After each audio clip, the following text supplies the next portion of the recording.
Thanks for coming all this way to hear me talk. I'm Tom Waters from Macquarie University, and my supervisors are Nikolai Schmidt and Mike Steele, doctor and professor respectively. I'm going to be talking about two-dimensional acoustic cavities and some single-mode phononic wires. So basically getting quantum information from point A to point B. So currently, the majority of quantum information is communicated using photons. Photons are good, we can guide them in optical fibers, but it's hard to guide photons in optical fibers when they're in the gigahertz frequencies. So why don't we use phonons instead? Why don't we use vibrations?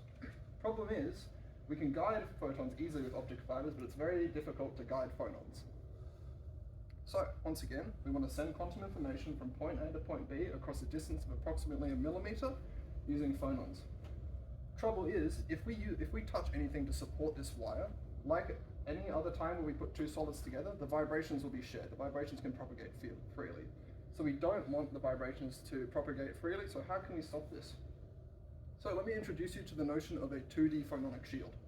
So phononic shields are constructs that have been, this one's been laser engraved from the top down, so this is all void and this is all solid. And they're designed such that certain phonons, certain vibrations at frequencies cannot propagate through them. So this one, nothing between 3.3 and 2.7, no photons between 2.7 and 3.3 gigahertz can propagate in it. That's represented by a band gap, which is basically on this dispersion relation here. You look at the Y, draw a line across the horizontal. If it intersects with the line, there's a mode it can vibrate. This band gap, there's no horizontal at the 3 that it can intersect with, so there's no way that phonons can propagate. So let's put a tunnel through this shield where pretty much everything all phonon frequencies can go. So what happens is the phonons are completely stuck inside this bulk material and they can't go into the phononic shield above, so they're forced to travel along our tunnel. So how did we go? We used ComSol to make some simulations, which is a very nice simulation software, and we got this phonon dispersion relation. So this is the same phonon dispersion relation as before, except this time we've superimposed the modes of the bulk onto it. So where our band gap was before, where there previously were no modes, it's now populated with modes that can only propagate inside our tunnel.